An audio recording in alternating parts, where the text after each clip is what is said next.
అందరికీ నమస్కారము. నా పేరు లక్ష్మి. మిస్టర్ సీఈఓ 61వ భాగము. రచయిత స్వర్ణ బొబ్బాల గారు.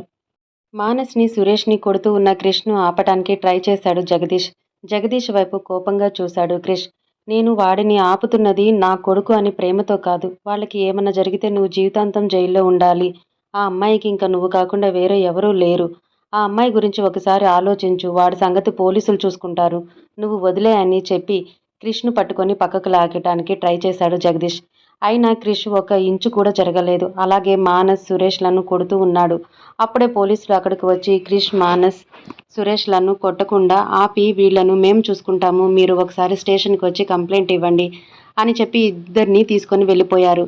క్రిష్ అసహనంగా కాలు నేలకేసి కొడుతూ, వాడు ఇప్పుడు పోలీస్ స్టేషన్కి వెళ్ళి రాజభోగాలు అనుభవించటం నాకు ఇష్టం లేదు.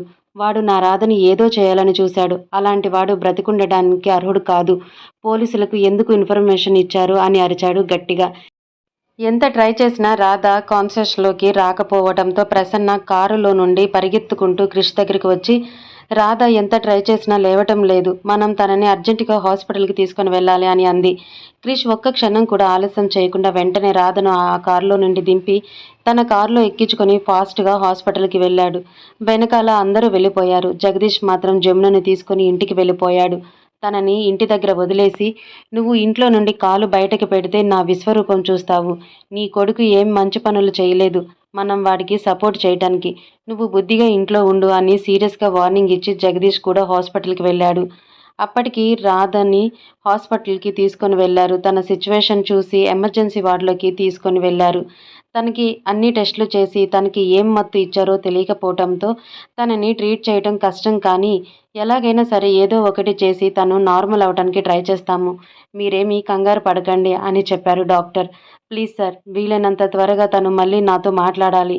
తనకు ఏమన్నా అయితే నేను తట్టుకోలేను అంటూ అప్పటి వరకు కోపంగా ఉన్న క్రిష్ ఒక్కసారిగా ఏడ్చాడు. అప్పుడే హాస్పిటల్లోకి ఎంటర్ అయిన కార్తీక్ క్రిష్ దగ్గరకు వెళ్ళి తనని పట్టుకొని, రే, రాధకి ఏమి కాదు, నువ్వు అలా బాధపడితే ఎలా చెప్పు, నువ్వు ధైర్యంగా ఉండాలి, కానీ చిన్నపిల్లాడిలాగా ఏడుస్తున్నావు అన్నాడు కార్తీక్.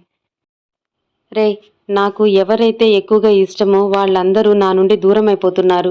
వాళ్ళతో ఉండే అదృష్టం నాకు ఉండటం లేదు. రాధకి కూడా ఇలా అవుతుందని నేను అసలు అనుకోలేదురా. నాకు ఏమాత్రం ఐడియా ఉన్నా తనకి చాలా ప్రొటెక్షన్ ఇచ్చేవాడిని. ఇలా అసలు జరగనిచ్చేవాడిని కాదు అంటూ చాలా బాధపడ్డాడు క్రిష్. తనకి ఏమి కాదు, నార్మల్ అవుతుంది, నువ్వేమీ కంగారు పడుకు అని చెప్పి నేను మళ్ళీ ఒకసారి డాక్టర్తో మాట్లాడేసి వస్తాను, నువ్వు ఇక్కడ వెయిట్ చేయని చెప్పి క్రిష్ని అక్కడ ఉన్న చైర్లో కూర్చోబెట్టి డాక్టర్ దగ్గరికి వెళ్ళాడు కార్తీక్. హోమ్ వార్డెన్కి విషయం తెలియడంతో కంగారుగా అక్కడికి వచ్చింది. వర్షిణి కూడా వచ్చింది. ప్రసన్నని చూసి ఏడుస్తూ, ఏం జరిగిందమ్మా మన రాధమ్మకి, ఎందుకు అలా అయ్యింది, తను ఇప్పుడు ఎలా ఉంది అని చాలా ఏడ్చింది వార్డెన్. తను ఇప్పుడు బాగానే ఉంది మేడం, మీరు కంగారు పడకండి అని ప్రసన్న వార్డెన్కి ధైర్యం చెప్పింది. వార్డెన్ కూడా రాధ కోసం బాధపడుతూ అలాగే కూర్చొని ఉంది. వర్షిణి అక్కడికి వచ్చేటప్పుడు ఎంట్రన్స్ దగ్గరలో గణపతి విగ్రహం కనిపించగానే ఫాస్ట్గా గణపతి దగ్గరికి వెళ్ళి మొక్కుతూ, మా అక్క నార్మల్ అయిపోవాలి, గాడ్ ప్లీజ్ తనకి ఏ ప్రాబ్లం లేకుండా చూసుకో అని గణపతికి మొక్కాల్సిన మొక్కులన్నీ మొక్కుకొని వచ్చింది. గ్లాస్ డోర్లో నుండి రాధను చూస్తూ బాధపడుతూ అలాగే నిలబడి వర్షిణి దగ్గరకు వెళ్ళి తన భుజంపై చెయ్యి వేసి చిన్నగా నొక్కింది. ప్రసన్న వైపు చూసి తన ఏడుపుని కంట్రోల్ చేసుకోలేక చాలా ఏడ్చింది వర్షిణి. ప్రసన్నకి కూడా చాలా ఏడుపు వచ్చింది. ప్రసన్న కూడా ఏడుస్తుంది. నిత్య వాళ్ళ దగ్గరికి వచ్చి, మీరు ఇలా ఏడుస్తూ మీరు కూడా డల్ అయిపోతే తను కాన్షియస్లోకి వచ్చాక ఎంత బాధపడుతుంది, మీరు నార్మల్గా ఉండాలి అని నిత్య వాళ్ళని ఓదార్చింది. కార్తీక్ డాక్టర్ దగ్గరికి వెళ్ళి, డాక్టర్ రాధ సిచ్యువేషన్ ఏంటి అని అడిగాడు. తనకి ఏం మత్తు ఇచ్చారు, కొన్ని సింటమ్స్ని బట్టి మేము కనుక్కోగలిగాము, దానికి సంబంధించిన ట్రీట్మెంట్ చేశాము, ఇంకా 1 అవర్లో కాన్షియస్లోకి వస్తుంది. మా ఎక్స్పెక్టేషన్ ప్రకారం అయితే 1 అవర్లో రావాలి, లేదంటే 24 అవర్స్ వరకు వెయిట్ చేయాల్సిందని చెప్పారు డాక్టర్. డాక్టర్ తనకు ఎలాంటి ప్రాబ్లం లేదు కదా అని మళ్ళీ అడిగాడు కార్తీక్. నోను, తన ప్రాణానికైతే ఏమీ ప్రమాదం లేదు, కానీ కాన్షియస్లోకి రావడానికి కొంచెం టైం పడుతుంది. తర్వాత మా అబ్జర్వేషన్లో కొంచెం టైం ఉండాల్సి వస్తుంది అంతే అని చెప్పారు డాక్టర్. థ్యాంక్ యూ డాక్టర్ అని చెప్పి డాక్టర్ రూమ్లో నుండి బయటకు వచ్చి క్రిష్ దగ్గరికి వచ్చి డాక్టర్తో మాట్లాడింది మొత్తం చెప్పాడు. క్రిష్తో కార్తీక్, వెళ్ళినప్పటి నుండి ఒక్క మెసేజ్ కూడా చేయలేదు, కాల్ కూడా చేయలేదు. మేడం అంత బిజీ అయిపోయిందా? ఇప్పటికే చాలా లేట్ నైట్ అయ్యింది. పడుకొని ఉంటుందేమో అనుకోని ప్రసన్నకి టెక్స్ట్ చెయ్యాలి అనుకోని చెయ్యకుండా ఆలోచిస్తూ చాలా సేపు చూస్తూ ఉండిపోయాడు. గౌతమ్ పడుకుంటాను అని ఫోన్ పక్కన పెట్టి పడుకోవటానికి ట్రై చేస్తే తనకి అసలు నిద్ర పట్టడం లేదు. ఒకసారి టెక్స్ట్ చేస్తాను. మెలకువతో ఉంటే తను రిప్లై ఇస్తుంది. లేదంటే మార్నింగ్ చూసుకుంటుంది కదా అనుకోని గుడ్ నైట్ అని టెక్స్ట్ చేశాడు గౌతమ్. ఫోన్ చేతిలోనే ఉండటంతో నోటిఫికేషన్ సౌండ్ వినిపించి ఫోన్ వైపు చూసేసరికి గుడ్ నైట్ అని మెసేజ్ ఉండటం చూసి తను ఇంకా మేలుకొనే ఉన్నాడు కదా, ఒకసారి కాల్ చేస్తాను అని అక్కడ నుండి కొంచెం దూరం వచ్చి గౌతమ్కి కాల్ చేసింది ప్రసన్న. హలో, ఏం చేస్తున్నావు, ఇంకా పడుకోలేదా అని అడిగాడు గౌతమ్. మీరు ఇంకా పడుకోలేదా, ఈ టైంలో టెక్స్ట్ చేశారు అని అడిగింది ప్రసన్న.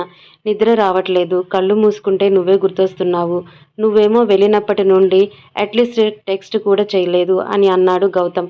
గౌతమ్ అలా అలిగినట్లుగా మాట్లాడుతూ ఉంటే ప్రసన్నకి చాలా నవ్వొచ్చింది. కానీ వెంటనే తను ఉన్న సిచ్యువేషన్ గుర్తుకు వచ్చి సారీ గౌతమ్, నేను హాస్పిటల్లో ఉన్నాను, అందుకే మీకు కాల్ చేయలేకపోయాను, టెక్స్ట్ కూడా చేయలేకపోయాను అని అంది ప్రసన్న.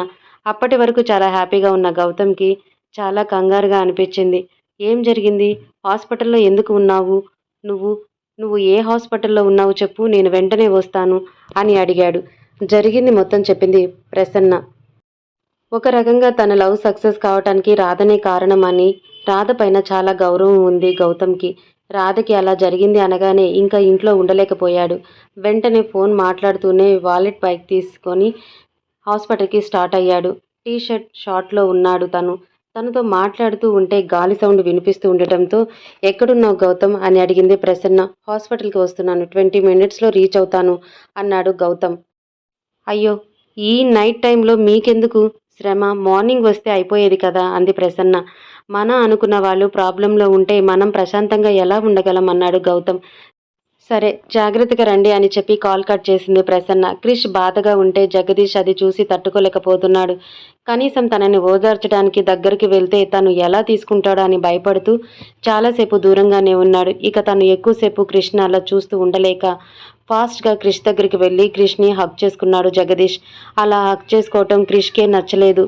ఒక 2 సెకండ్ల పాటు ఏమనుకోకుండా అలాగే ఉన్నాడు. కానీ జగదీష్ అలా హక్ చేసుకొని ఉండటంతో మెల్లమెల్లగా క్రిష్లో ఉన్న బాధ కన్నీళ్ల రూపంలో మొత్తం బయటికి వచ్చేసింది. చిన్న పిల్లాడిలాగా అనిపించాడు అక్కడ ఉన్న అందరికీ క్రిష్ని చూస్తూ ఉంటే. జగదీష్ క్రిష్ వెనకాల హ్యాండ్ పెట్టి చిన్నదా తడుతూ తనని నార్మల్గా చేయటానికి ట్రై చేశాడు. కొంచెం సేపటి తర్వాత నార్మల్ అయ్యాడు క్రిష్. వాళ్ళని చూస్తూ ఉన్న ప్రసన్న, ఇదే కదా రక్త సంబంధం అంటే, ఇప్పటి వరకు మేము ఎంత చెప్పినా కూడా తన బాధ కొంచెం కూడా తగ్గలేదు.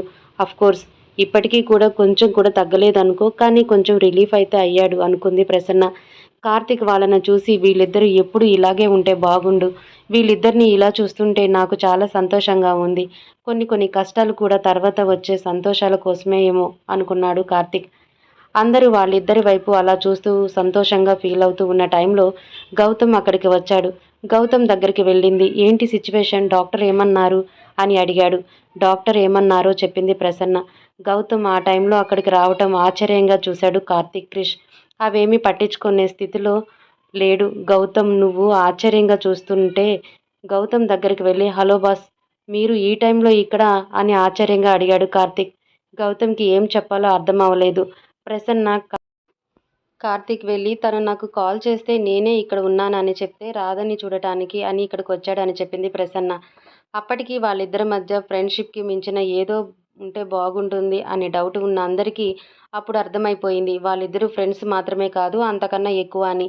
అందరూ అలా మాట్లాడుకుంటూ ఉండగానే రాధ దగ్గర ఉన్న నర్స్ ఫాస్ట్గా డాక్టర్ రూమ్ దగ్గరకు వెళ్ళటం చూసి ఏం జరిగిందోనని అందరూ కంగారు పడ్డారు. డాక్టర్ లోపలికి వెళుతూ ఏమీ మాట్లాడకుండా డాక్టర్ వెళ్ళటానికి ప్లేస్ ఇచ్చారు అందరూ. డాక్టర్ లోపలికి వెళ్ళి రాధని చెక్ చేసి బయటికి వచ్చి, now she is perfectly lid, మీరు రేపు తీసుకొని తనని ఇంటికి తీసుకొని వెళ్ళవచ్చు అని అన్నాడు. అందరూ చాలా హ్యాపీగా ఫీల్ అయ్యారు.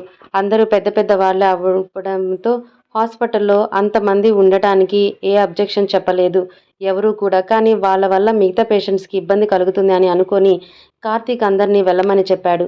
కార్తీక్, క్రిష్ ఇద్దరూ మాత్రమే అక్కడ ఉంటామని చెప్పారు. కానీ ప్రసన్న నువ్వు వెళ్ళు నీ అంది. ఇప్పుడు ఇక్కడ ఉండి కూడా చేసేది ఏం లేదు కదమ్మా, వెళ్ళు, మార్నింగ్ ఎర్లీగా వచ్చేస్తే సరిపోతుంది. ఇంకా 3 అవర్స్ అయితే మార్నింగ్ అయిపోతుంది.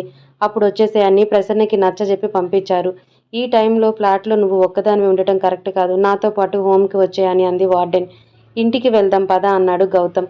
గౌతమ్ వైపు అలాగే చూశారు వర్షిని, వార్డెన్. నేను వీళ్ళతో హోమ్కి వెళ్తాను అంది ప్రసన్న. ఓకే, నీ ఇష్టం. ఏదైనా ప్రాబ్లం అయితే వెంటనే కాల్ చేయని చెప్పాడు గౌతమ్. రమ్మంటే రావటం లేదు అని ఎక్కడ ఫీల్ అయిపోతాడో అని అనుకుంది. కానీ తన అంత ఈజీగా సరే అనటంతో హ్యాపీగా ఫీల్ అయ్యింది. ప్రసన్న ముగ్గురిని క్యాబ్ బుక్ చేసి పంపించి తను ఇంటికి వెళ్ళిపోయాడు గౌతమ్. గౌతమ్ ఇంటికి వెళ్ళేసరికి నిద్ర పట్టడం లేదు అని బయట తిరుగుతూ ఉన్నాడు గౌతమ్ ఫాదర్. డాడ్, మీరేంటి ఈ టైంలో ఇలా తిరుగుతున్నారు అని అడిగాడు గౌతమ్.